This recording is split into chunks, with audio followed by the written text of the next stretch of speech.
marcou bastante quando eu li a história de muitos homens de Deus foi o livro Heróis da Fé, de Orlando Boyer, né? Assim, Irlan, se puder me corrigir. E isso tá perfeito. É esse, né? O nome do autor. É, modificou muito minha vida cristã. Eu costumo dizer que eu fui um antes de ler esse livro e outro depois, porque ele faz a gente questionar qual o tipo de cristão que nós estamos sendo, né?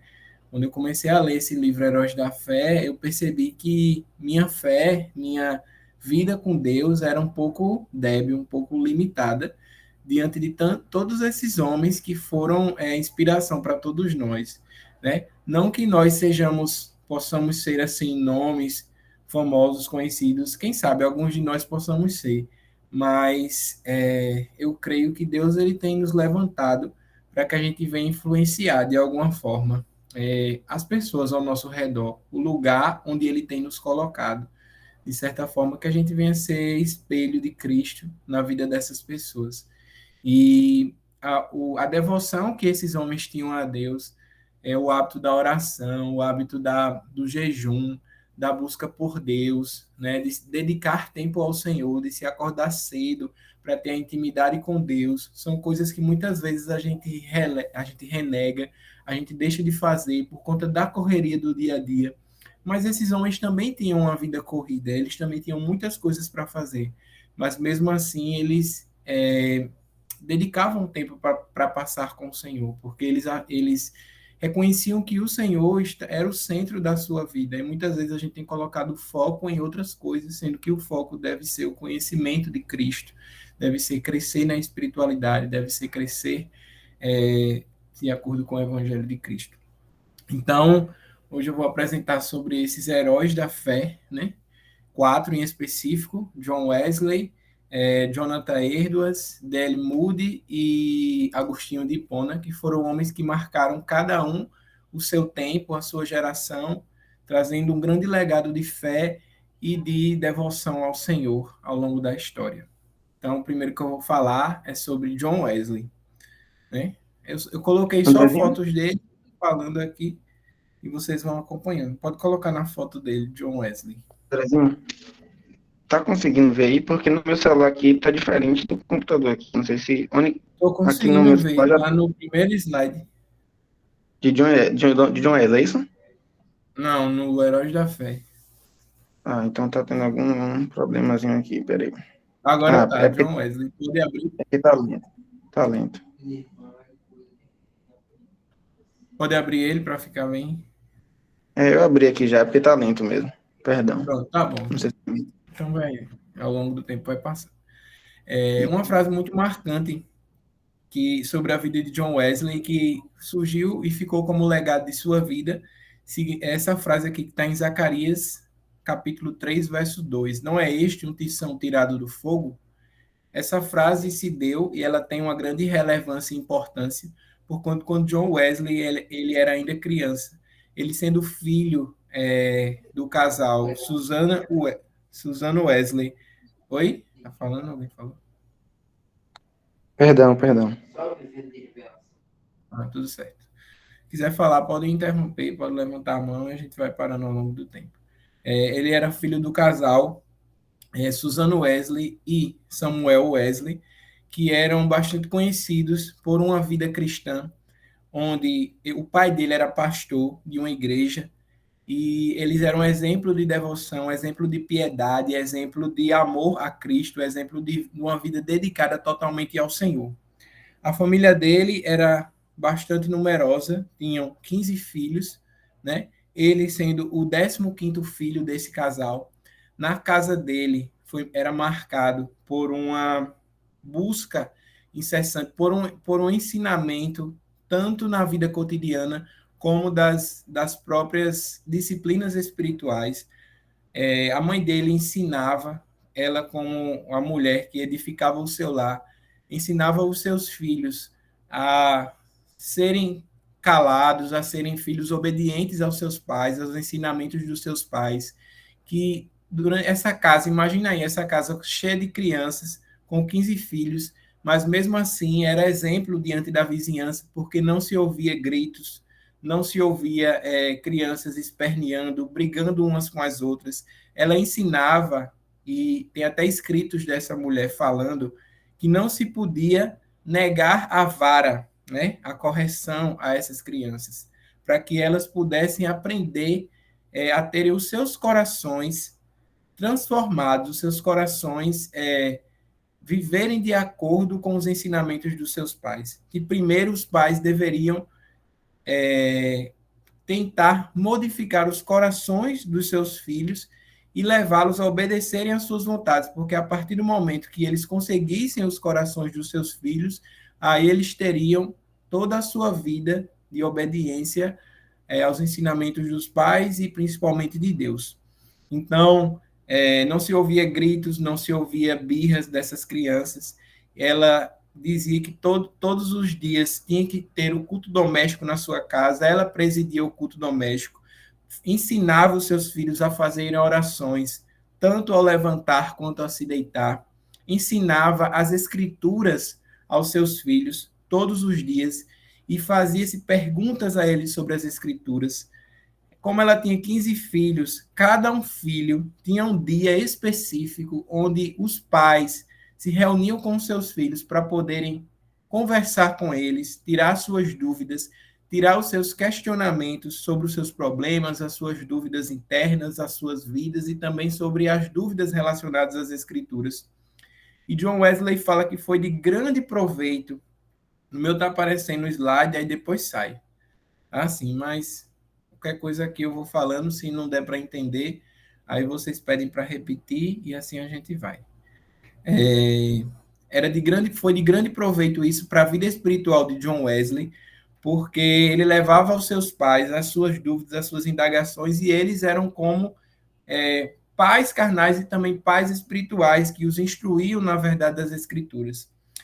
A família de John Wesley era uma família cercada pela pobreza, era uma família muito pobre, mas por conta da influência e também da amizade que eles tinham com o Duque de Buckingham, John Wesley foi estudar numa escola bastante renomada, Charterhouse, em Londres, e ele estudando nessa escola pública, que era cercada por tentações, por coisas mundanas, ele não cedia às tentações, e mesmo assim, ele era exemplo para aqueles alunos, de forma que o porteiro da escola chegou a testemunhar que uma vez uma grande quantidade de alunos parava e escutava os ensinamentos que saíam da boca de John Wesley, ainda criança, que ensinava verdades práticas do dia a dia sobre as escrituras aos seus colegas de turma, e eles preferiam ficar ouvindo as falas de John Wesley do que ficar brincando no recreio da escola.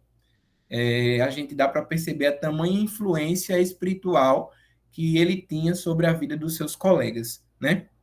Diante disso, depois de ele estudar essa escola pública, ele foi estudar em Oxford. Ele estudou em Oxford, onde ele se tornou proficiente em várias línguas, como hebraico, francês, latim e grego. E conta-se a história que ele ganhou a primeira alma ao Senhor durante um enterro. Ele falou de Cristo para essa alma, levou essa alma para a igreja, e assim foi a primeira alma que John Wesley ganhou para o Senhor. Também em Oxford, na Inglaterra, onde ele estudava, ele reuniu um grupo de estudantes sob sua liderança, onde eles se reuniam para estudar as escrituras, para jejuar, orar, fazer visita aos doentes e aos encarcerados. 3 dos mais famosos deste grupo foram John Wesley, Charles Wesley e George Whitefield. Né? Dessa forma, esse grupo ele foi de grande importância naquele tempo para a população daquela época da Inglaterra e também da Nova Inglaterra, que é hoje que compreende-se os Estados Unidos, porque disse que a influência desse avivamento, que teve como um dos maiores precursores, se não o maior, John Wesley e seu irmão Charles Wesley, também George Whitefield, que era amigo dos irmãos, e teve grande influência na Inglaterra, de forma que impediu com que acontecesse na Inglaterra daquela época o que aconteceu na França, que foi justamente a Revolução Francesa, que deixou a Inglaterra em ruínas. Quando a gente estuda na escola, a gente vê que foi importante, né, a Revolução Francesa, trazendo direitos, trazendo benefícios para a sociedade, libertando elas do poder do clero, do poder da religião.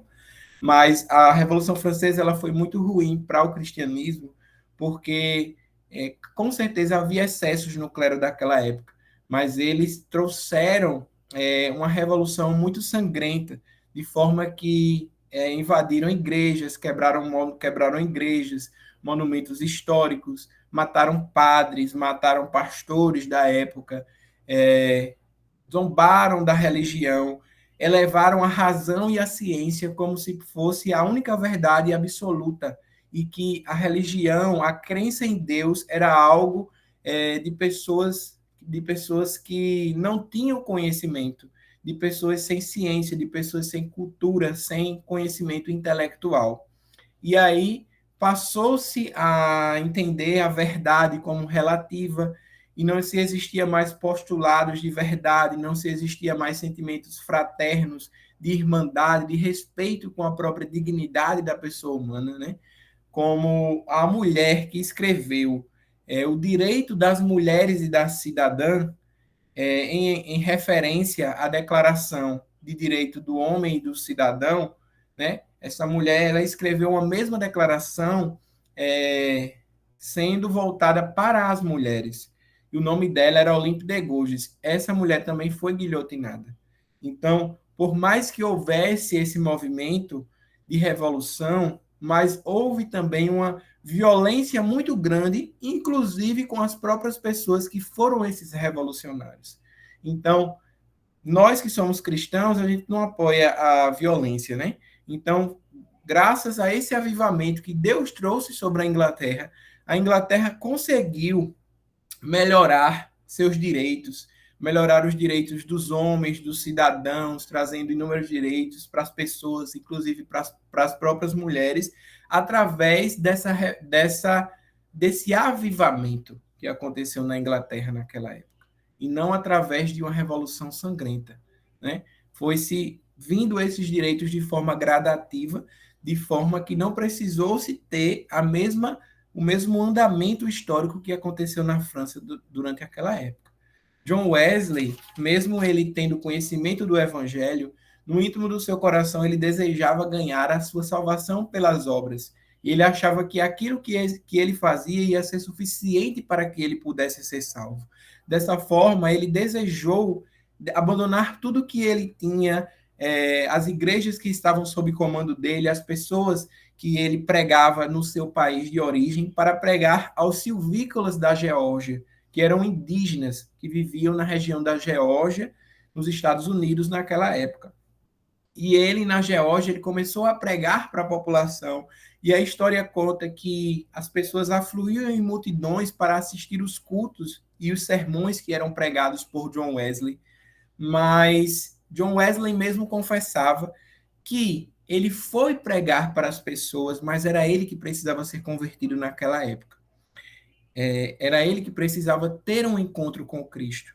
Quando ele voltou para a Inglaterra, ele descobriu que o homem era salvo instantaneamente, a partir da justiça que vem pela fé. E ele se aprofundou nessa doutrina de justificação pela fé, no estudo das Escrituras sobre essa doutrina. E a partir daí ele começou a estudar e a pregar a doutrina do novo nascimento, do coração aquecido, da experiência que o homem tem quando o seu coração é aquecido pelo Espírito Santo. E ele tem uma convicção genuína dos seus pecados e ele entende que ele precisa ser uma nova criatura. E que este novo nascimento ele ocorre no momento que a pessoa deposita a sua fé totalmente na justiça de Cristo, naquilo que Cristo fez na cruz, para que o ser humano possa ser salvo. Né? Antes ele tinha esse entendimento de que o homem era salvo pela fé. Mas mesmo assim, ele tentava, de certa forma, ganhar a salvação a partir das coisas que ele fazia, a partir dos sermões que ele pregava, a partir das suas viagens missionárias.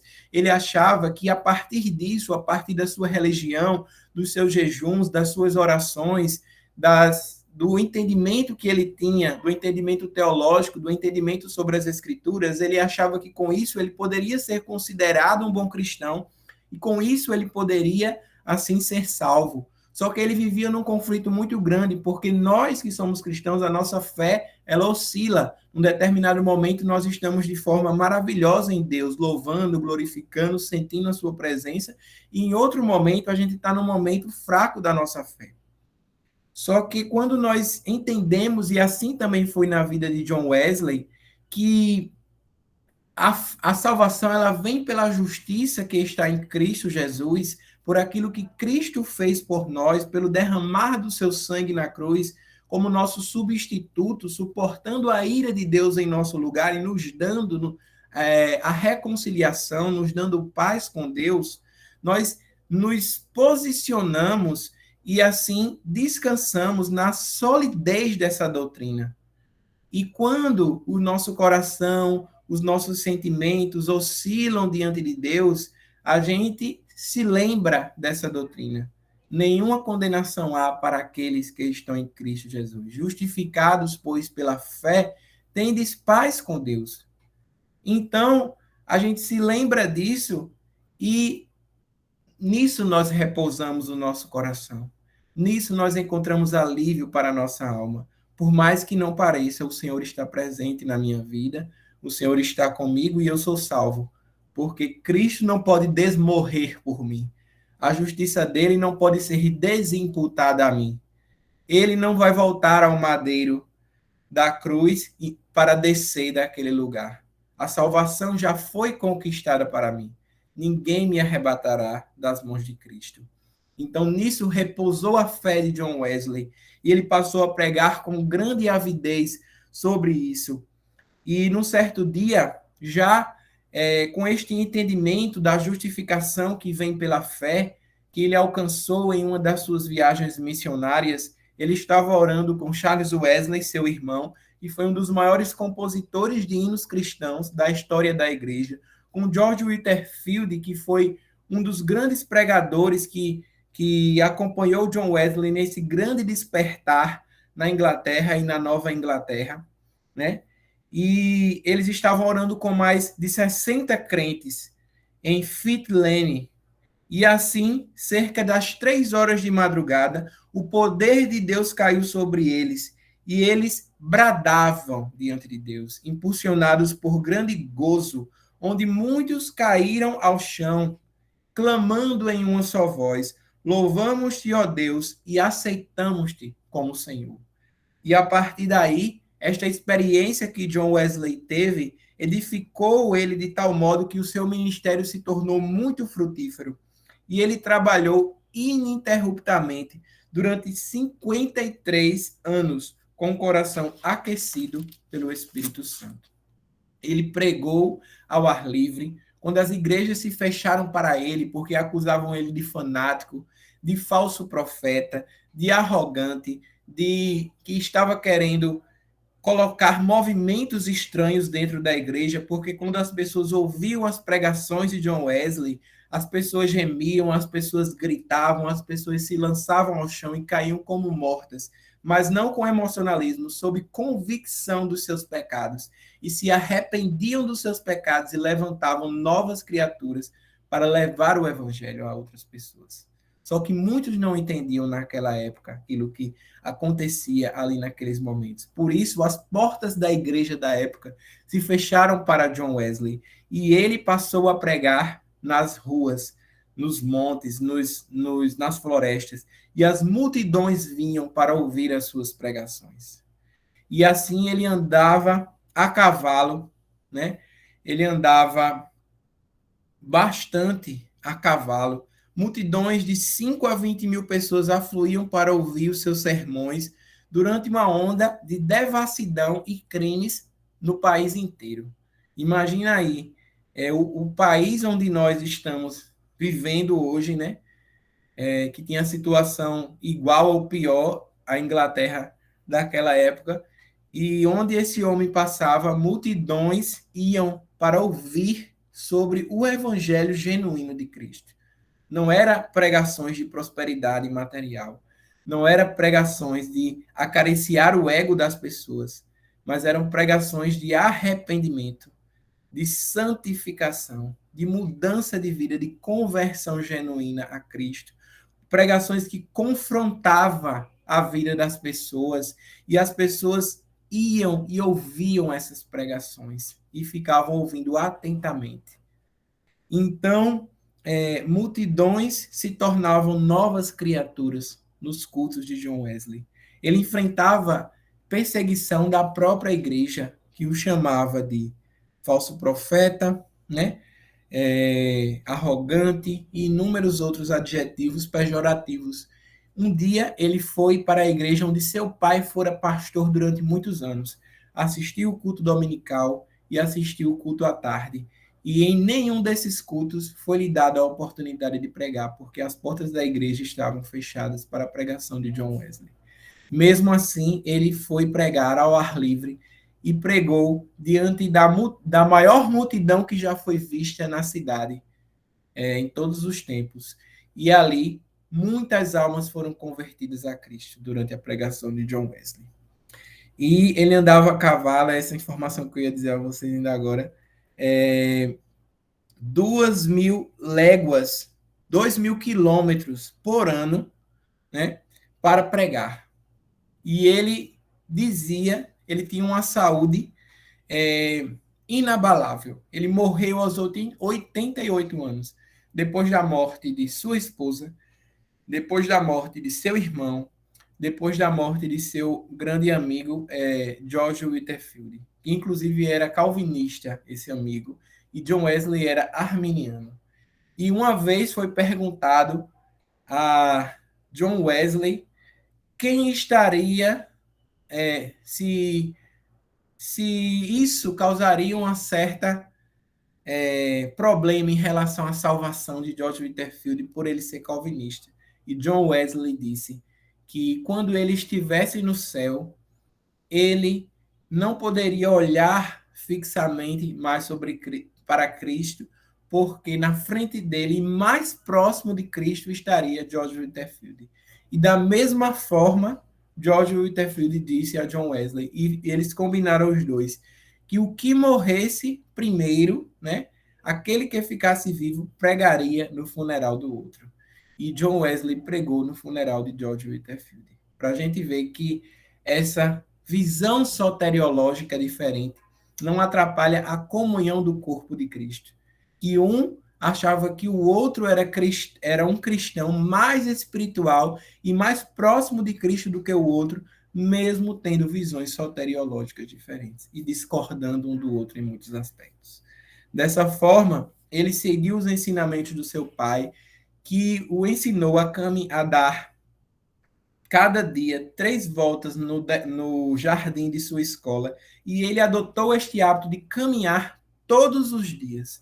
Todos os dias ele caminhava, acordava todos os dias às 4 horas da manhã, fazia sua caminhada, ia observar a natureza. Quando ele olhava para a natureza, ele glorificava a Deus, ele cantava, ele orava. Ele passava horas a fio em jejum e em oração, e não deixava nenhum dos momentos do seu dia ocioso, sem nada para fazer. Em cada um dos momentos do seu dia, ele tinha o hábito correto. E com isso, ele viveu esses 88 anos de forma muito saudável, de forma que ainda próximo à sua morte, ele ainda caminhava quilômetros a cavalo para pregar e não se cansava. Aí a importância, né, da gente servir a Deus em toda a integralidade da nossa vida, a gente cuidar não só do nosso espiritual, mas ter bons hábitos de exercícios, de alimentação, para que possamos cuidar também do nosso corpo e termos uma vida longa e frutífera, né? Como foi a vida de John Wesley, que com a sua saúde física deu bastante tempo para que ele pudesse pregar o evangelho para milhões de pessoas que foram salvas através da sua pregação. Verdade, não ao sedentarismo. Aprendamos com John Wesley. Em 2 de março de 1791, após passar toda a madrugada em oração e cantando a Deus, ele morreu após dizer estas palavras: O melhor de tudo é que Deus está conosco. E assim, multidões afluíam para ver, para participar do funeral de John Wesley, para contemplar o seu rosto, que muitos que viram naquela época diziam que viam um rosto celestial. Dava para ver o sorriso dele. Mesmo ele no caixão, dava para ver o sorriso dele. Então, que sejamos assim, né? Que a gente possa orar e clamar a Deus. Que essa alegria, que essa completude, que essa felicidade que está em Cristo Jesus venha inundar os nossos corações, de forma que a gente viva uma vida plena e frutífera em Jesus. Como John Wesley, que passou por perseguições, que era perseguido pelos ímpios, perseguido por pessoas da própria igreja, teve problemas familiares, porque conta a história que a mulher dele o abandonou, né? Ele viveu, foi abandonado pela esposa e viveu só grande parte da sua vida, teve problemas sentimentais e amorosos, e mesmo assim era feliz e completo em Deus. Que este senso de verdade, de amor, possa estar dentro também do nosso coração. Para diante dos problemas da nossa vida, a gente viver uma vida plena e satisfeita em Cristo, que é o centro de toda a nossa felicidade, e a gente cumprir a missão e o propósito dele para a nossa vida. E quando a gente morrer, a gente tem também essa afeição celestial de gratidão, de forma que cumprimos a nossa carreira e guardamos a fé em Cristo Jesus. Glória a Deus. Glória a Deus pela vida desse homem. Glória a Deus. Glória a Deus. Vocês, glória a Deus. Andrezinho, eu tenho uma Vocês pergunta. querem passar para o próximo slide? Vou falar um pouco sobre Jonathan Edwards. Andrezinho? Oi? Oi. Eu tenho uma pergunta. Estou Eu escutando, poderia pode só falar. um comentário rapidinho? Pode comentar. Quem quiser pode comentar. Qual a tradição teológica de John Wesley? No caso, ele é que fazia parte de que tradição? Qual a denominação dele? É A certo que denominação ele não dele. tinha. Teve um tempo que ele não tinha igreja, né? Que ele, como você bem comentou, ele pregava nas ruas e tudo. Mas qual era a tradição teológica, a denominação teológica de John Wesley? Ele era metodista. Maravilha. Não, ele era da igreja, né? Como é o nome? Anglicana? Anglicano. E a E partir da sua vida ele fundou o metodismo. E foi seguido, né? pronto, Por muitos após sua morte. perfeito. Pronto. Alguém quer Ele comentar era, alguma coisa, alguma pergunta sobre John Wesley? Porque aí, Andrezinho, a gente só para já, ficar né, claro, fecha ele essa era da parte aqui. igreja anglicana, a igreja da Inglaterra, e inclusive a igreja dos próprios reis, dos monarcas ingleses, né? E assim houve certa divergência a partir do seu estilo de vida muito dedicado, muito fervoroso ao Senhor, com as doutrinas da própria igreja, né? E essa pregação também de novo nascimento causou grande ebulição na época. E assim essa busca incessante dele pelo jejum, pela consagração, pelas escrituras, isso criou-se um modo de servir a Deus que ficou chamado como metodismo. E um dos grandes representantes do metodismo era John Wesley e George Whitefield. Perdão. Esse segundo era calvinista e tinha uma ala bastante grande no metodismo que era calvinista, mas após a morte dele, meio que se esvaiu esta ala e o metodismo se tornou arminiano, né? Por conta dessa influência de John Wesley. E, inclusive, hoje ainda tem essa vertente, esta denominação chamada metodista, que segue essa tradição wesleyana. Maravilha. Glória a Deus.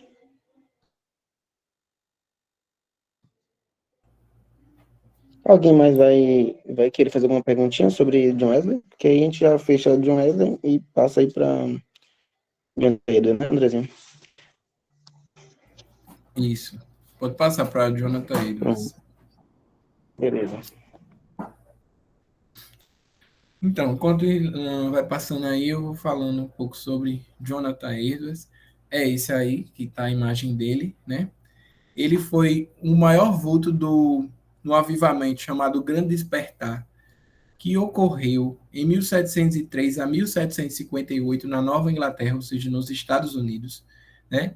Ele teve uma vida de consagração ao Senhor e um intelecto dedicado a serviço do Espírito Santo. Ele era um menino, uma criança e posteriormente um jovem bastante inteligente e dedicado ao estudo em geral. E por conta disso, do seu brilhantismo, né, ele ele mesmo estudando assuntos seculares, ele dedicava um certo tempo, um certo momento do seu dia a estudar as escrituras e a alguma relação do metodismo com John Owen. Eu acredito que não, acho que ele não pode dizer melhor, mas eu acho que John Owen era puritano. Isso, não era puritano, é diferente. John Do Owen era metodismo puritano. só John Wesley e George Whitefield mesmo. Whitefield, isso mesmo. Inclusive, a mãe de John Wesley, ela tinha ela foi influenciada pela tradição puritana, né, Irlan?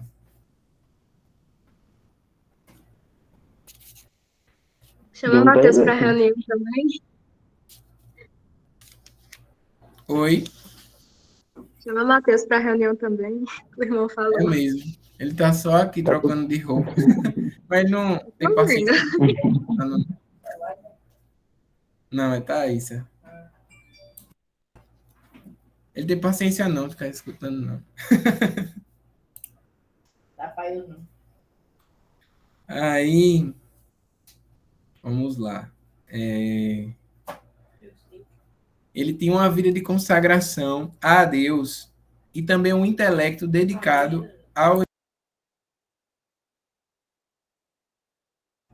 Só um momento que eu volto. Sem problema, Andrezinho, sem problema. Pronto. Um intelecto dedicado e totalmente consagrado a serviço do Espírito Santo. Quando ele era criança, houve um certo despertar na igreja onde seu pai era pastor. E o menino acostumou-se a orar sozinho 3 vezes ao dia e ele começou a influenciar outras crianças para que orassem também com ele. Ele passava os dias, né, observando a glória de Deus na natureza, orando, cantando e se dedicando ao estudo das Escrituras. Antes dos 13 anos, ele iniciou um curso no Yale College, onde aos 15 ele diplomou-se com honras. Ele estudava coisas seculares com esmero, mas também nunca deixava de estudar a Bíblia. Depois dele se diplomar, ele foi ordenado para o ministério. Ele dedicava certos dias para oração, jejum e examinar a si mesmo. Aos 24 anos, ele casou-se com Sarah Pierrepont, com quem teve 11 filhos, assim como seu pai e sua mãe. Ela também era dedicada muito à oração, como seu marido, onde durante 3 anos, mesmo ela desfrutando de uma perfeita saúde, ela ficava fraca e debilitada por conta das revelações que ela tinha do céu. O evento que marcou o grande despertar foi uma série de sermões que Jonathan Edwards começou a pregar em sua igreja sobre a justificação pela fé. A gente vê que quando o ser humano entende, né, essa doutrina da justificação pela fé, acontece sempre uma mudança na sua vida. Não tem como entender essa preciosidade e continuar o mesmo, porque da mesma forma foi com John Wesley, com Jonathan Edwards, quando ele começou a pregar sobre a justificação pela fé, houve uma grande mudança no ambiente onde ele vivia. Agostinho também. Então a gente tem que pregar isso, sempre quando a gente tiver a oportunidade nas nossas igrejas, nas nossas comunidades, na nossa vida em particular com as pessoas. Vamos ensinar sobre a justificação pela fé. Vamos nos deleitar nesta doutrina central do cristianismo, porque quando a gente entende que não é por obras, é por aquilo que Cristo fez e que nós não temos merecimento algum, e mesmo assim ele morreu e se entregou no nosso lugar, a gente serve a ele de uma forma leve, de uma forma tranquila, por gratidão, e não fica assim, querendo alcançar as coisas pela nossa própria justiça. A gente descansa no Senhor e se deleita nele. É como diz, né? Qual o principal objetivo do homem? É glorificar ao Senhor e desfrutar e gozá-lo para sempre. E John Piper vai dizer que é ao gozá-lo para sempre. Porque quando a gente glorifica ao Senhor, a gente se deleita nele. Não tem como a gente glorificar ao Senhor sem sentir a sua alegria completa dentro do nosso coração. O evento que marcou foi o Grande Despertar. Naquela época havia um grande decadência espiritual. Outro fato também bastante importante, que a gente nunca deve sermos cristãos pessimistas quanto à nossa vida em geral. Porque a gente vê assim a realidade da nossa denominação, a realidade da igreja brasileira como um todo. A gente vê um contexto de grande afastamento de Cristo por parte das pessoas, né? E a gente diz assim, não tem solução, não tem jeito. Mas todos os grandes avivamentos aconteceram no momento de decadência espiritual. E Deus levantou grandes homens para pregar o seu evangelho, e ali vidas foram transformadas e mudou a realidade daquele ambiente. Então, nenhum avivamento aconteceu quando o povo estava maravilhoso, né? Na presença de Deus, buscando a Ele. Porque senão não necessitava de avivamento. Todo avivamento aconteceu quando a igreja estava distante de Deus. Então, a gente tem que buscar isso todos os dias da nossa vida. Né? Então, nesse contexto, John Wesley pregou esse sermão, pecadores nas mãos de um Deus irado, né? De acordo com um texto de Deuteronômio, que eu não me lembro qual, mas depois eu vou colocar lá no grupo para vocês verem. E ali as pessoas chegaram naquele lugar, muitas delas balançando as suas cabeças, com desrespeito aos 5 pregadores que iriam pregar naquele dia, e um deles iria ser Jonathan Edwards, não aceitando aquilo que vinha das igrejas, porque preferiam dar ouvidos às vozes seculares, às vozes do mundo daquela época. E as pessoas, quando ouviram esse sermão, foram tomadas de grande horror, de grande perplexidade, e choravam, e gritavam, e ficavam em pé, e caíam no chão, e bradavam diante da convicção dos seus pecados diante de Deus. Muitos se seguravam nas pilastras do templo, porque elas não conseguiam, elas achavam que o chão iria se abrir e elas iriam ser lançadas no inferno. Irlan colocou aí. Deuteronômio 32, capítulo 25. Foi este o sermão pregado por Jonathan Edwards naquele dia. E elas achavam que elas iriam ser lançadas no inferno, porque Jonathan Edwards dizia que o homem está assim nas mãos de Deus, e ele pode a qualquer momento fazer assim com suas mãos e o homem ser lançado no inferno. E assim ele pregava sobre a perplexidade e a tristeza do inferno, e que Deus, e que a única coisa que impede que o homem seja lançado no inferno é a vontade de Deus, porque é isso que nós merecemos, é o inferno. E ele pregou grande parte sobre o inferno, e ele iria entrar na parte da graça, na parte do perdão, mas não se dava para escutar na igreja aquilo que ele pregava diante do assombro que as pessoas sentiram com esta parte. E as casas, todas as casas que estavam ao redor na vizinhança, gritavam, gemiam diante dessa pregação de Jonathan Edwards, e acreditavam que a qualquer momento Jesus iria descer com seus anjos e aconteceria a volta gloriosa de Cristo, o juízo final. E a partir daí dessa pregação, modificou-se a situação na Nova Inglaterra, né? Conta-se que ele morreu ainda novo, de uma forma muito inesperada, durante uma doença que aconteceu na cidade de Princeton, a varíola, com muita febre, ele morreu, mas completou a sua carreira depois de levar de 30 a 50 mil almas a Cristo. Isso daí é uma grande quantidade, porque era basicamente quase a totalidade da população que vivia naquela época nos Estados Unidos da América. Então, porque a população daquela época era bastante escassa, devido às doenças que acometiam aquela população. Então, ele foi um dos grandes, exatamente, de 30 a 50 mil almas. Glória a Deus por isso. E depois de pregar esse sermão, né, e dessa série de sermões sobre a justificação pela fé, Deus fez um grande avivamento naquela população, que hoje, inclusive, né, está muito cada vez mais entregue aos seus pecados e é uma como fosse, eu costumo dizer que os Estados Unidos ele é um exportador de tudo que é ruim. É muita coisa boa também para o mundo, mas a maior parte de perversão moral, de ideologias contrárias à fé, de pornografia, de prostituição, vem dos Estados Unidos da América e teve esse berço no cristianismo, porque os puritanos eles vieram e eles pregaram o evangelho aos Estados Unidos, nos Estados Unidos da América. Depois teve essa série de avivamentos com Jonathan Edwards e muitos outros. E mesmo assim hoje se encontra nessa situação. Mas poderoso é Deus também para reavivar de novo a sua obra naquele país e também no nosso, se assim for a vontade de Deus. D.L. Moody é o próximo que eu vou falar. Sim, vocês têm alguma coisa a perguntar ou acrescentar sobre a vida de Jonathan Edwards? Eu vou só desligar um pouco aqui a câmera, mas eu estou ouvindo tudo. Glória a Deus. André, só um comentário que acho que você já fez, de que esses avivamentos, e aí a gente tem dois exemplos de homens de Deus. Fala. Oi, melhorou? Tá conseguindo ouvir? Oi.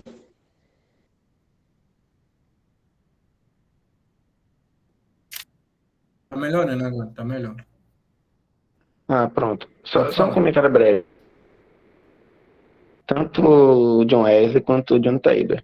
Esses homens de Deus, eles, como é que eu posso dizer? O Andrezinho falou sobre um tiramento na fé que a igreja estava vivendo. Porque assim, pós-reforma, depois ali da reforma, 1500, e mais um pouquinho na década de 16, no século 16 e 17, a igreja passou por esse sofrimento. E aí Deus começou a levantar esses homens para poder pregar e levar o povo a se converter. E, como o André falou, os Estados Unidos ali ser o berço do protestantismo, enfim.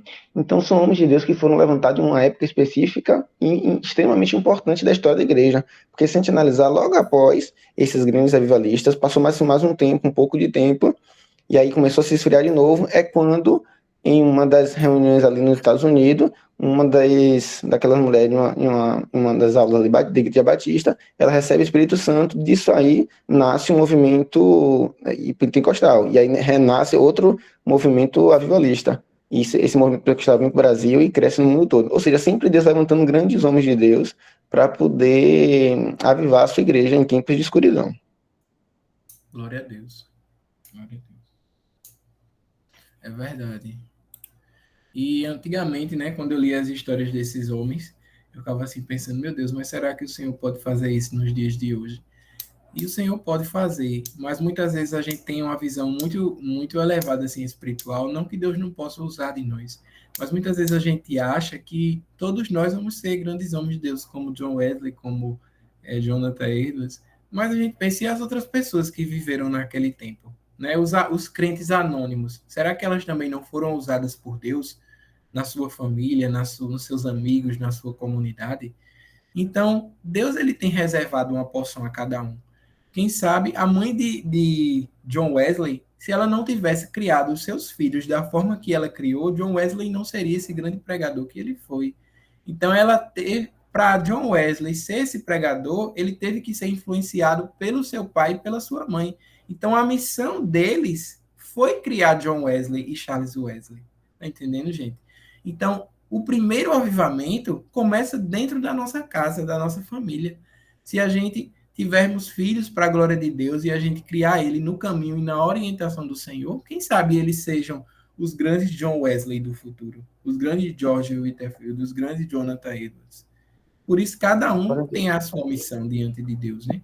Não é só ser como esses homens, mas se a gente influenciar uma alma, essa alma vai ganhar muitas outras almas para Cristo, e aí vai acontecer uma grande colheita. Se cada uma alma ganha uma alma para Cristo, você vê a multidão de almas que a primeira pessoa ganhou. Foram muitas, porque uma alma que eu ganhei, um exemplo, aí essa pessoa ganha uma alma, a outra pessoa ganha outra. Tudo isso veio através de mim que ganhei uma alma. Isso é fruto da minha dedicação ao Senhor, assim como de cada um de nós. Andrezinho, só mais um exemplo que você comentou sobre a mãe, por exemplo, aí de John Wesley, que criou os filhos na doutrina. A gente tem um grande exemplo na própria Escritura, eu já acho que já comentei isso com alguns irmãos, Paulo, ele citando a mãe de Rufo, ele cita o nome Rufo lá, mas nem sequer cita o nome dessa mãe, dessa irmã, mas diz que foi como uma mãe para Paulo, que muito ajudou e, no caso, ele dando esse crédito à mãe de Rufo, que a gente nem sequer sabe o nome, mas dizendo que ela foi como mãe para ele. Imagine uma pessoa que auxiliou Paulo na pregação, né, nessas suas viagens missionárias, nas suas pregações, a ponto de ele citar como mãe dele, e hoje a gente nem sabe quem é.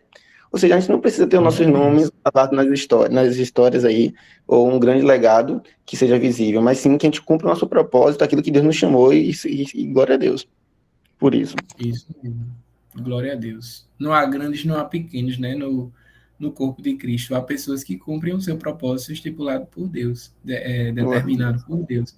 E muitas vezes a gente pensa assim, sobre o papel da própria mulher na sociedade. Muitos acham assim, só está falando aí de homens que foram, que pregaram, que tal. Com certeza houveram grandes mulheres que também pregaram o evangelho e alcançaram muitas almas para Cristo.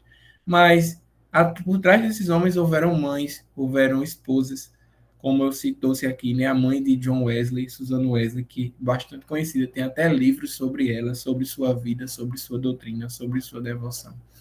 Conta-se que num determinado momento do dia, o momento que ela tinha para ela e Deus, ela pegava, colocava um pano sobre a sua cabeça e ficava debaixo desse pano. Quando ela fazia isso, todos os seus filhos já entendiam que era para fazer silêncio, porque ela estava no seu momento com Deus.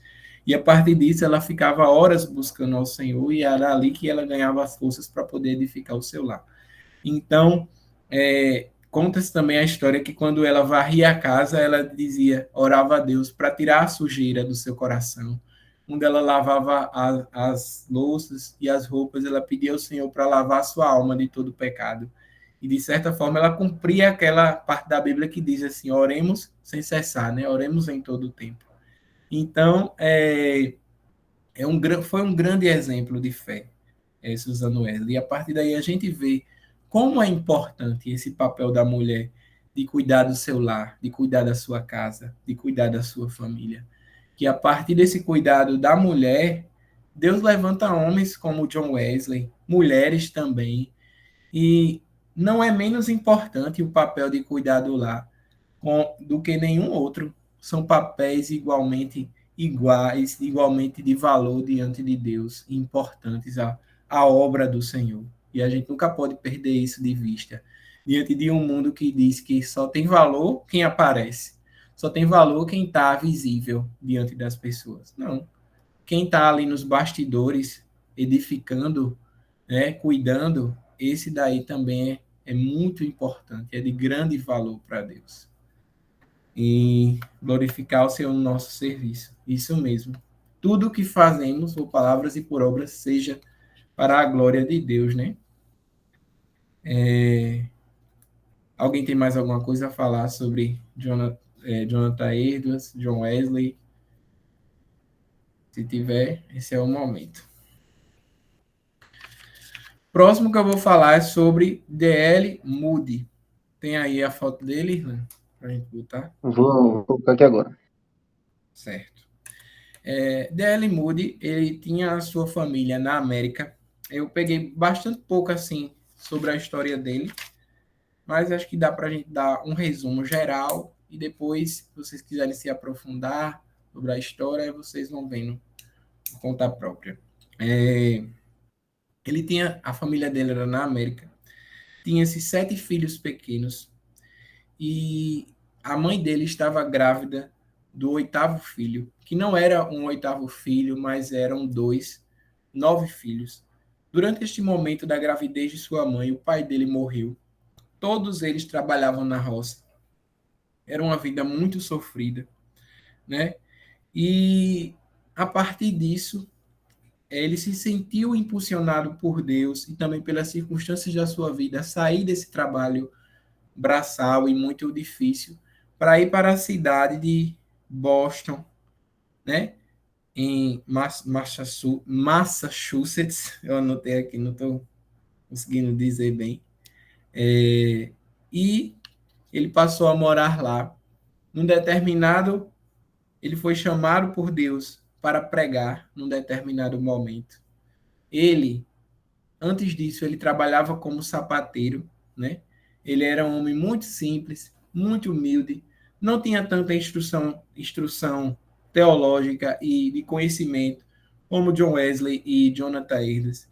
Para a gente ver que Deus usa de quem Ele quer. Claro que é muito importante o estudo teológico, né? O estudo sobre Cristo, como Jonathan Edwards, a gente viu que ele dedicou o intelecto dele ao Senhor. Então Deus nos quer cristãos por completos. A gente não pode tirar o intelecto para servir a Deus. A gente tem que usar o intelecto da gente para a glória de Deus. E já D.L. Moody, ele era um homem muito simples para ver essa beleza da igreja, né? Essa diversidade de pessoas que Deus usa para o seu ministério, para o trabalho em geral. E ele trabalhava como sapateiro e, num determinado momento, ele ouviu um sermão lá em Boston que dizia assim: o mundo está para ver com grande expectativa o que Deus pode fazer com o homem que seja entregue totalmente a Ele. A partir daí, ele pensou, né? Refletiu sobre aquilo que ele estava vivendo na vida dele. E ele começou a dedicar a sua vida ao Senhor, à pregação do Evangelho. Um determinado dia, onde ele estava pregando, duas senhoras metodistas, elas chegaram até ele e disseram da seguinte forma, que elas estavam orando por ele, para que Deus o visitasse com o poder do Espírito Santo. Num determinado dia, quando ele estava andando na Wall Street, lá nos Estados Unidos, nessa avenida conhecida, né? O Espírito Santo veio sobre ele, de forma que ele começou a correr sobre aquelas ruas, e ele sentia um grande poder do Espírito Santo sobre ele, como ondas elétricas passando sobre seu corpo. E ele procurou uma casa, né? E ele entrou, e ali ele dobrou seus joelhos e orou a Deus, e ele disse que naquele momento ele nunca tinha sentido uma coisa tão maravilhosa como essa. Em toda a sua vida, ele nunca tinha sentido algo como aquilo. E ele disse que todos os prazeres que ele viveu na sua vida não poderiam ser comparados à presença do Espírito Santo sobre ele. E aquele homem levou a Cristo a mais de 500 mil pessoas, a partir dessa experiência que ele teve com o Espírito Santo.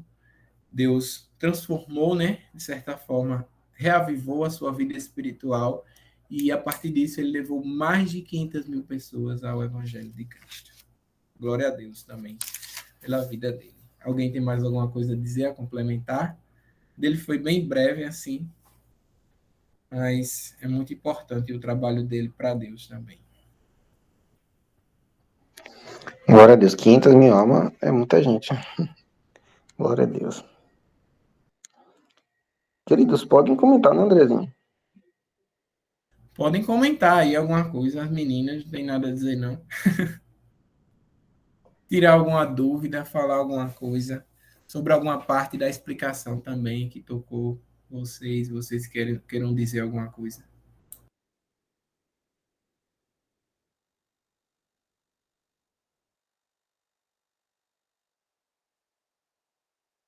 Então vamos prosseguir. O último que eu tenho para falar é sobre Agostinho de Hipona. Tem alguém tipo eles? Não sei. Eu não sou, né? Se for vocês aí,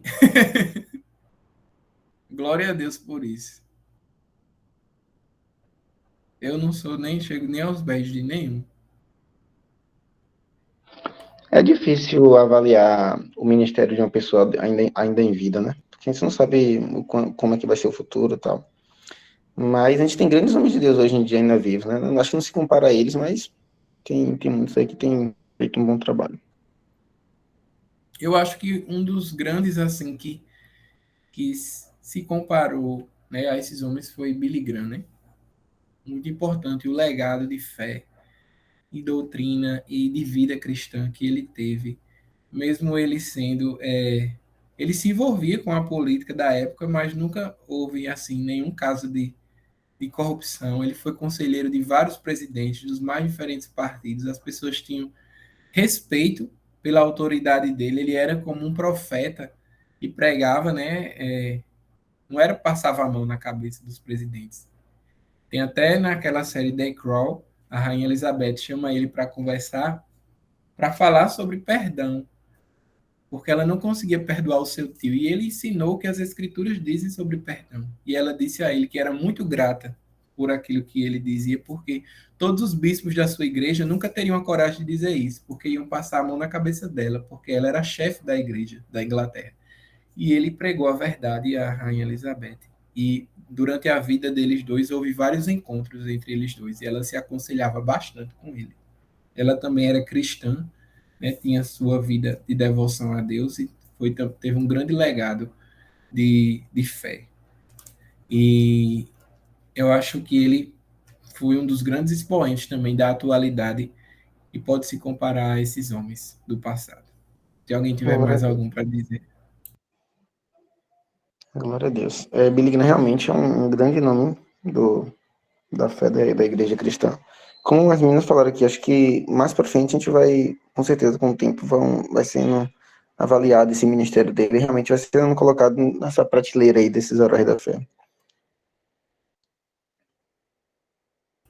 Glória a Deus. Agora sim, André, não tô querendo colocar ninguém aqui, não, mas dificilmente alguém aí vai se comparar, mas o grau de importância de Agostinho.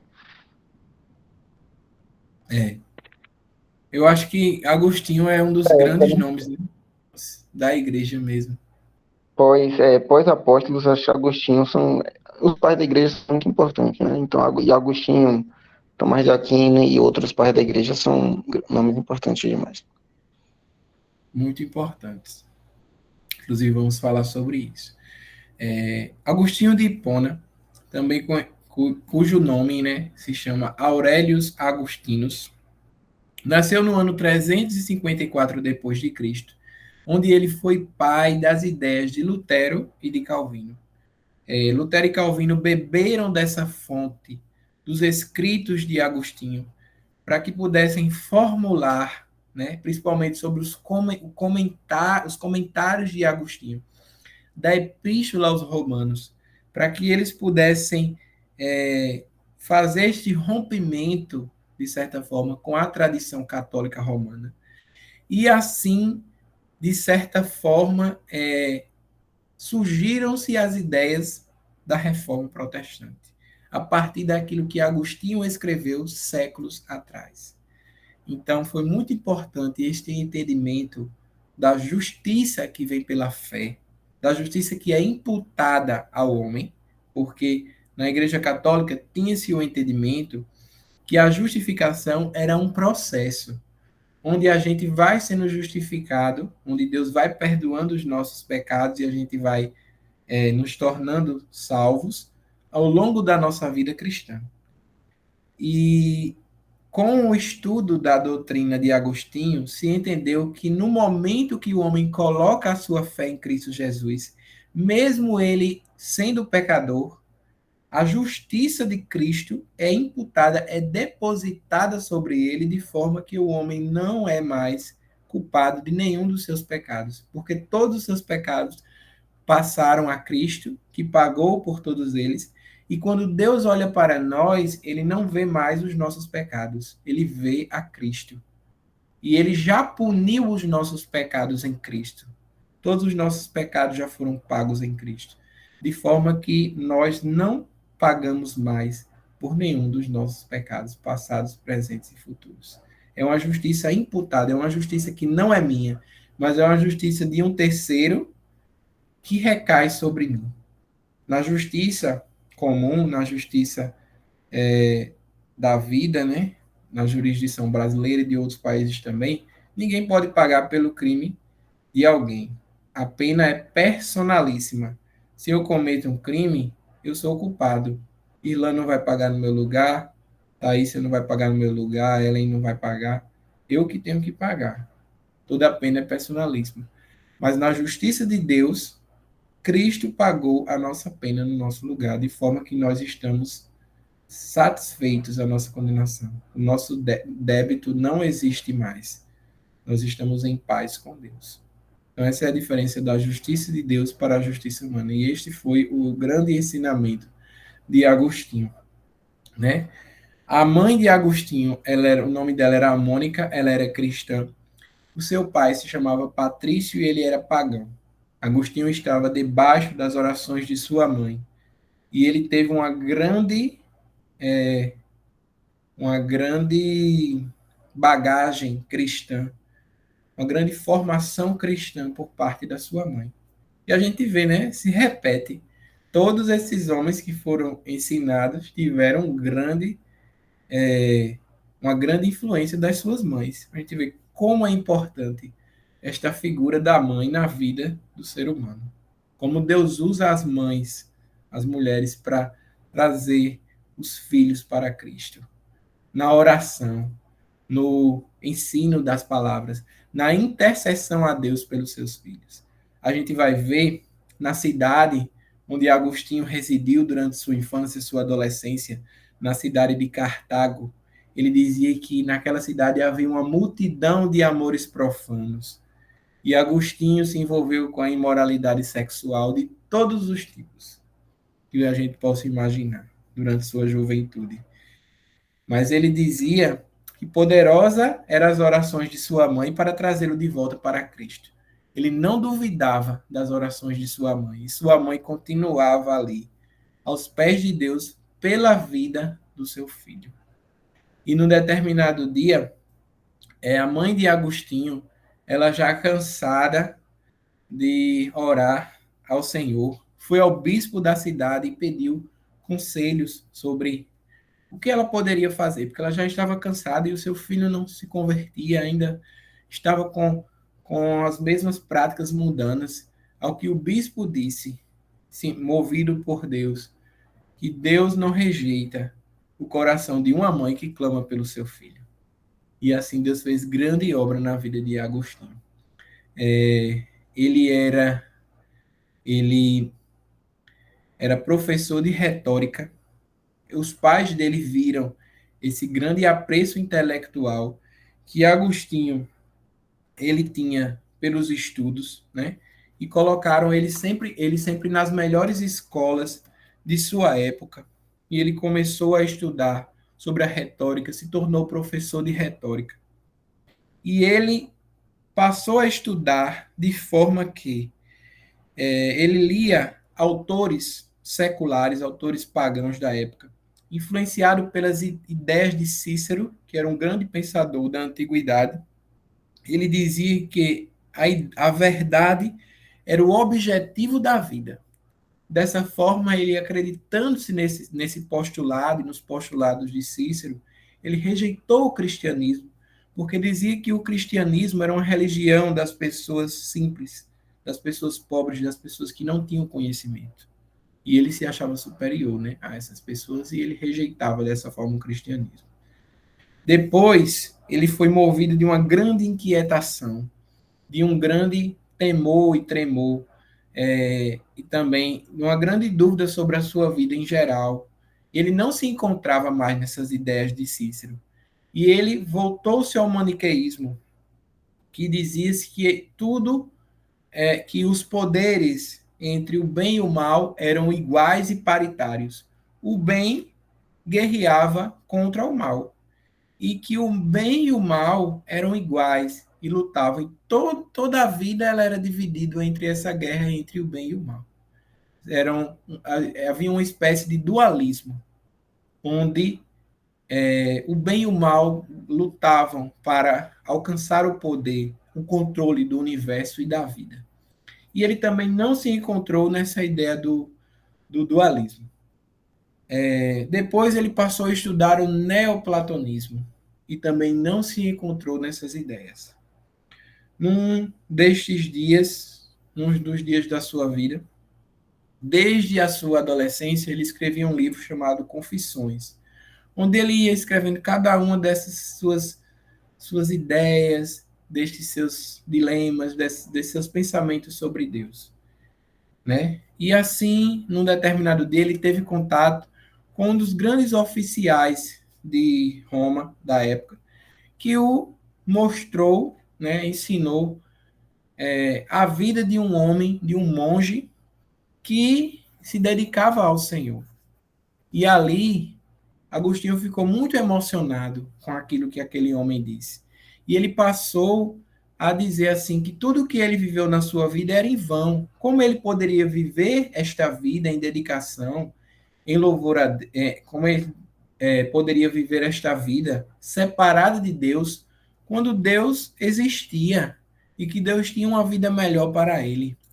E ele ficou com essas dúvidas dentro do seu coração, ao que ele escutou uma vizinha sua cantando, uma criança ainda, cantando, toma e lê. E dizia isso várias vezes, toma e lê, toma e lê.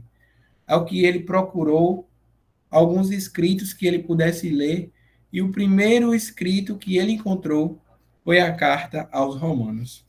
E quando ele começou a ler aquela carta e começou a ler acerca da doutrina da justificação pela fé, ele disse que foi como se a luz da fé invadisse meu coração, palavras de Agostinho, e todas as trevas da dúvida fossem dissipadas. Fecha aspas.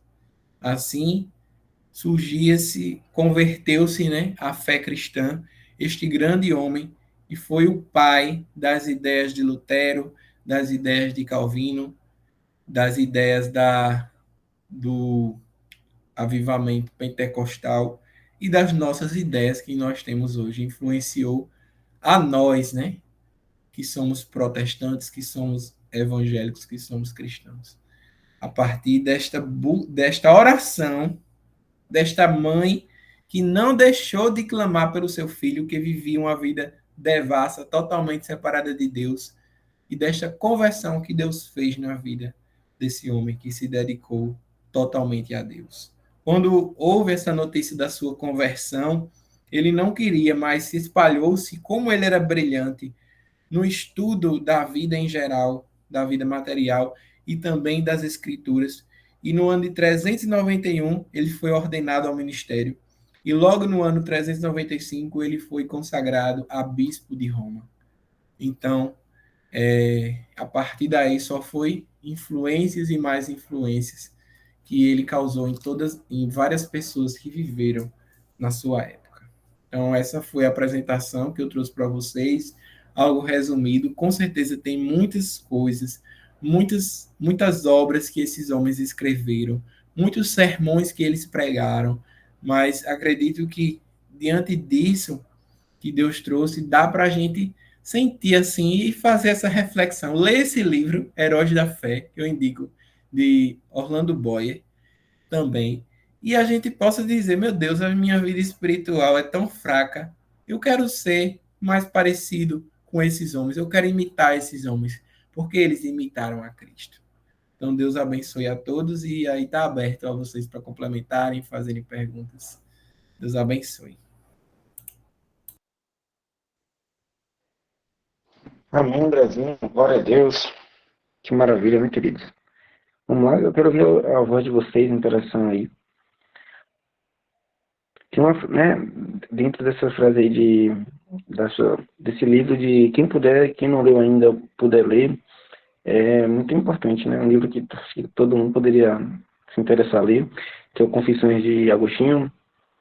Ele fala, né, em uma dessas suas falas, ele comenta, né, que tu me tocaste, né? Tu me feriste com a tua palavra e agora eu ardo de desejo da tua paz. Ou seja, a partir dessa ferida da palavra que feriu meu coração, agora eu ardo de desejo por ti, pela tua paz, por estar próximo de ti.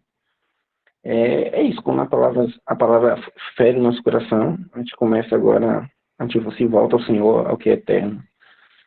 Glória a Deus. Que, como o Andrezinho falou, que esses testemunhos de homens de Deus possa incendiar o nosso coração. Qual o livro você fala, Leandro?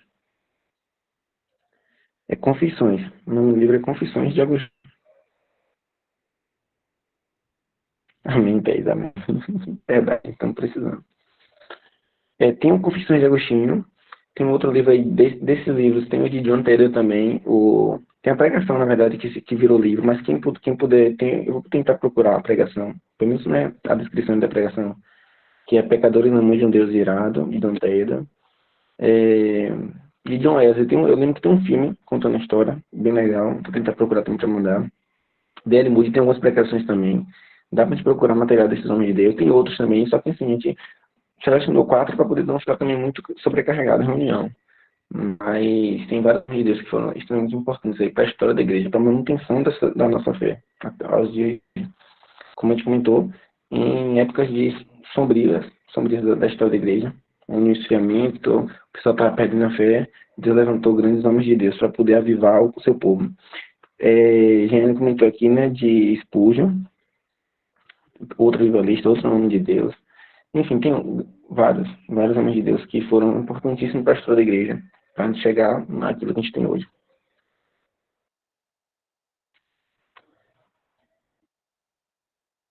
Sim, não, realmente, eu tô falando do canal, mas Spurgeon é também um desses heróis da fé aí, que a gente tem.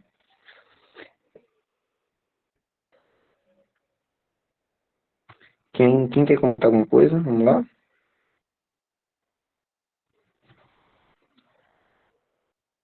Oi?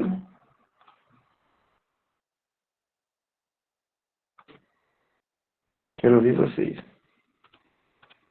Ninguém tem nada para dizer, nada a perguntar, acrescentar.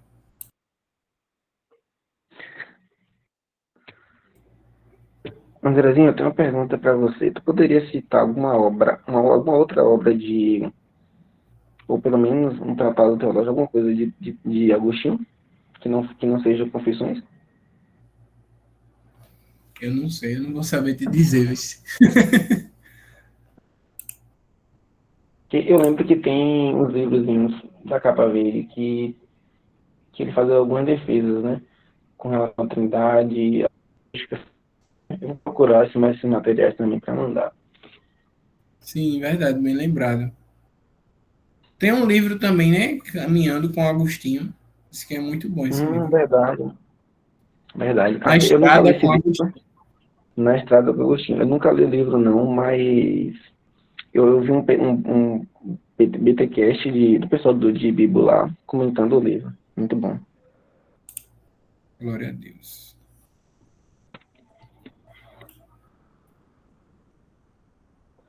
Outra coisa importante que eu queria comentar é como esses homens de Deus valorizavam a oração e a leitura da palavra.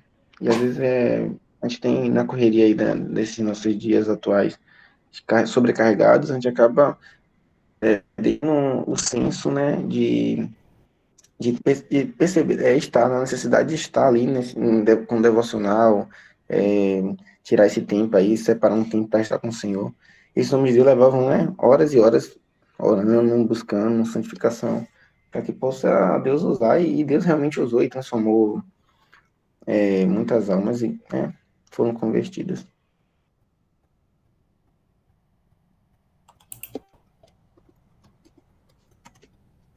É verdade.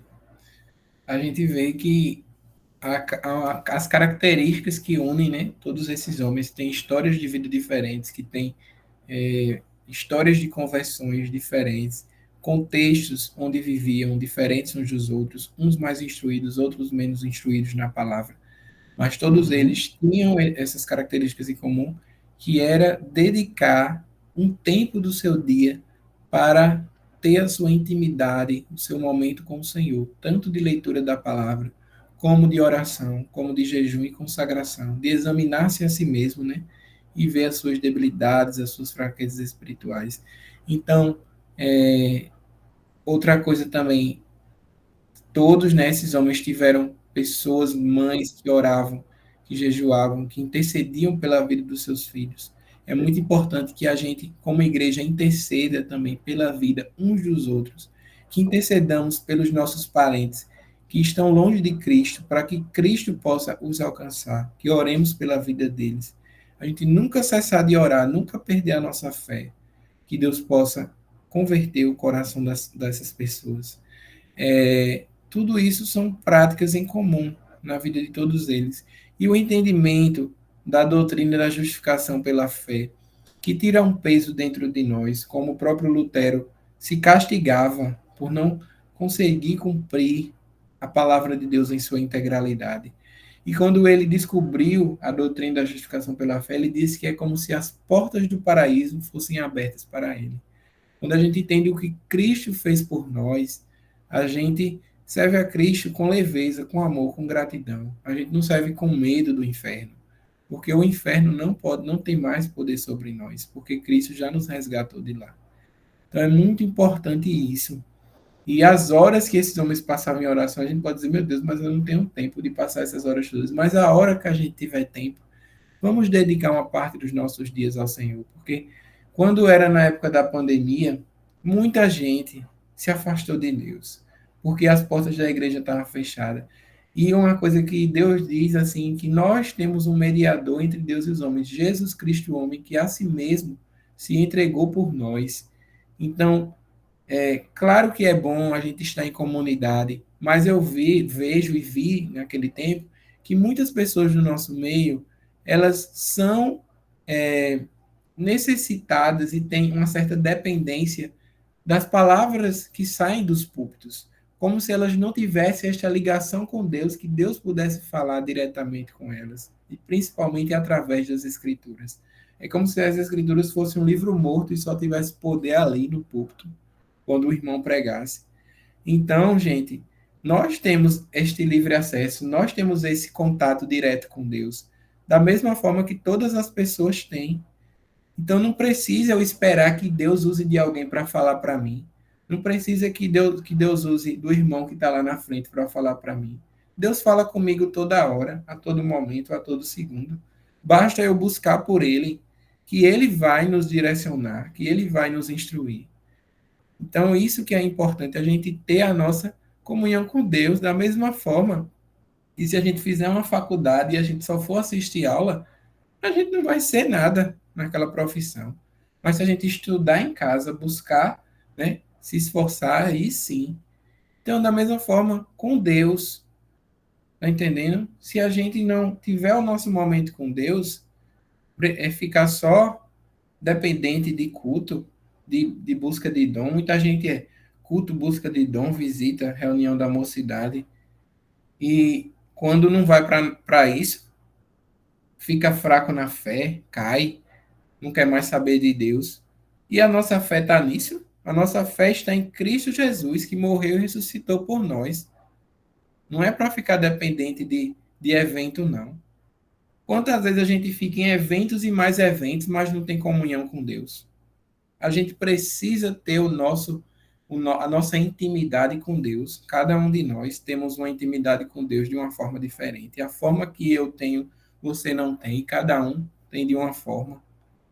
Não é para eu ficar dependente de você e você ficar dependente de mim, não. Eu tenho que ter um relacionamento com Deus. Todo mundo que é meu amigo, que é minha família, tem um relacionamento comigo de uma forma diferente. Da mesma forma que eu tenho um relacionamento com uma pessoa, eu não tenho com outra. Uma pessoa vai conhecer uma parte de mim, a outra pessoa vai conhecer outra parte. Da mesma forma é com Deus. Deus se revela a todos nós, claro, mediante a sua palavra, mediante a natureza e mediante Cristo. E são as revelações gerais, né, e específicas. Mas Deus ele vai se revelar assim a cada um na intimidade de uma forma diferente. E a gente precisa saber disso, se dedicar a isso, a buscar o Senhor. Tem uma parte muito interessante de Crônicas de Nárnia que fala de Lúcia, que ela diz assim, que ela está vendo Aslan maior, e Aslan diz que não foi ele que cresceu, mas foi ela que cresceu.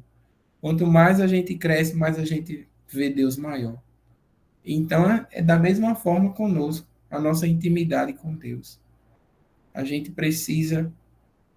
Quem era que tinha mais intimidade? Quem era que conhecia mais Aslan dali de todos eles? Era a Lúcia, porque ela buscava, ansiava por estar na presença dele, aquilo que os outros não ansiavam. Será que Aslan não queria se revelar a todos eles?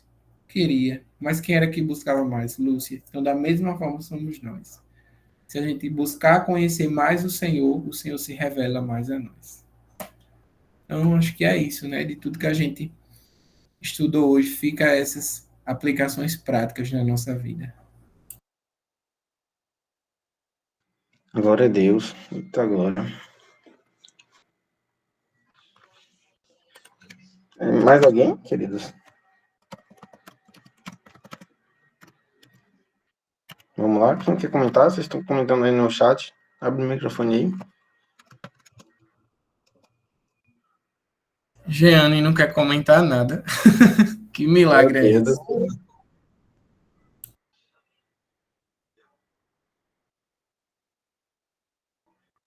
Fale, Jeane, você tem alguma coisa para falar?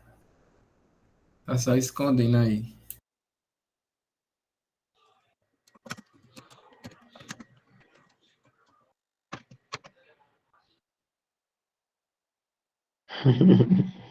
Glória a Deus.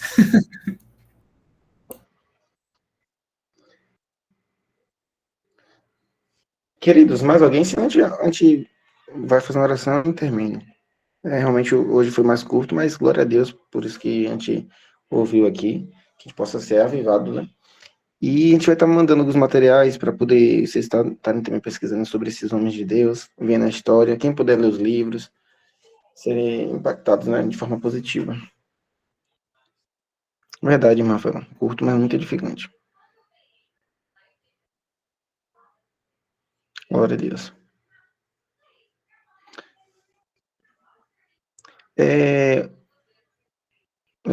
André, a gente comentou uma coisa importante, só vou fazer uma pontuação aqui, de realmente essa busca infreável aí por renunciar de culto aqui, busca de dom, sempre está em movimento, parece que a gente está querendo suprir uma carência emocional, não sei, espiritual.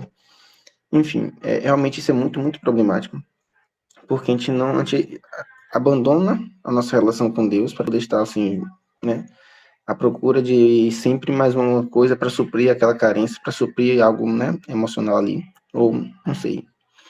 Mas existe uma importância que a gente está, ou existe uma negligência que está sendo feita ali, para você desse seu momento com Deus a sós. Por quê? Porque você parece que você precisa receber algo ali do púlpito ou de uma pregação.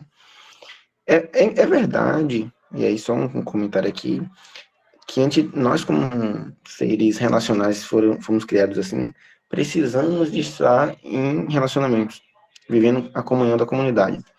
Mas o que a gente tem observado é muito mais do que isso. Ou seja, às vezes você não está indo lá só para poder viver a comunhão viver em comunidade ali, e sim para poder suprir algumas carências pessoais mesmo, e puramente egoístas. Mas que a gente possa focar tanto na comunhão com os irmãos, mas mais ainda na nossa comunhão, nosso relacionamento com Deus. Sacerdócio universal de todos os crentes. Todos nós temos acesso livres ao Pai agora, através por Cristo Jesus. Vamos lá. Se vocês quiserem comentar mais alguma coisa, está aberto. Se não, a gente vai fazer uma oração e encerra, tá bom? Nessa, quer comentar alguma coisa, Nessa?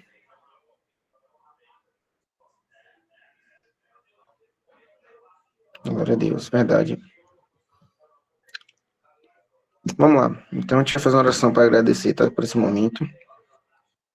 Mas quem quer fazer oração? Quem sente de fazer oração? Quem foi impactado por esses homens de Deus, fervorosos, virtuosos, e agora, né, vai se disponibilizar prontamente para poder orar. Vai orar pelas famílias, orar pelas almas que estão perdidas, para que Deus possa salvá-las.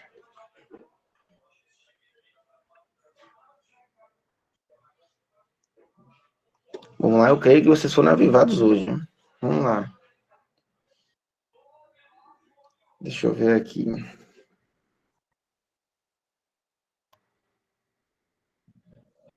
Igor, Vanessa, Jeane, Luísa, irmão Lucas. Verdade, Raquel. Glória a Deus. Irmã Thaís, Rafaela, irmã Ellen, a outra Ellen, né? Que é a outra. Irmã Leandra, Raquel, Thaís e Andrezinho, a gente vai. Vitória, tem Vitória também. Vamos lá, quem vai fazer a oração? Aí, Jeane vai Maravilha. fazer. Eita, glória, vamos lá. Jeane, pode ficar em comunhão e solta abraço.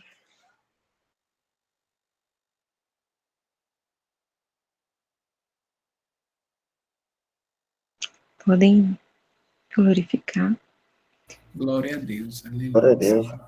Glória a Jesus. Santo é teu nome, Senhor. Glória a Glória a Deus. Deus. Santo, santo Deus. Glória ao teu nome, Glória. Jesus. Aleluia, Senhor. Aleluia. Glória a Deus. Glória a Deus, aleluia. Santo tu és. Glória a Deus. Santo tu és, ó Pai, aleluia. Aleluia, Senhor. Aleluia. Santo teu nome, Deus, aleluia. Glória a Deus. Senhor Deus, eterno Pai, Pai de amor e graça, Tu que és infinito e misericordioso, Senhor. Deus, te agradecemos, Pai, por mais um momento na Tua presença, por ter preparado, Senhor, mais uma reunião, mais um encontro, Senhor. Mas, maiormente, Senhor, queremos te agradecer pelo dia que passou, pela semana que se encerra, Senhor. Deus, te agradecemos, Senhor, por todas as lutas, Deus, todas as tribulações. Muitas vezes, no momento, Senhor, da tribulação, achamos que não vamos conseguir, ou às vezes fica turva a nossa visão, mas a Tua mão, Senhor, não nos deixa em nenhum momento. O Senhor nos faz atravessar o Jordão em terra seca. O Senhor nos dá condição também de atravessá-lo, Senhor, porque Tu és a nossa condição. Senhor, o Jordão vai existir, o mar também, Senhor, mas o Senhor é nossa condição para atravessá-lo, Senhor. Amado Criador, queremos te agradecer por isso, Senhor, porque o Senhor nos faz todos os dias atravessar esse Jordão, sendo a nossa garantia eterna, Senhor, de alcançar o outro lado. Te agradecemos por isso, Senhor. Te agradecemos, Senhor, por esta manhã, pelo perdão dos nossos pecados, porque o Senhor, Senhor, o Senhor não fica lembrando a todo momento, o Senhor não fica remoendo o nosso pecado, e o Senhor também não nos perdoa conforme as nossas transgressões, o Senhor não se aproxima de nós, Deus, pensando em nossos pecados, mas o Senhor é o Deus que lança todo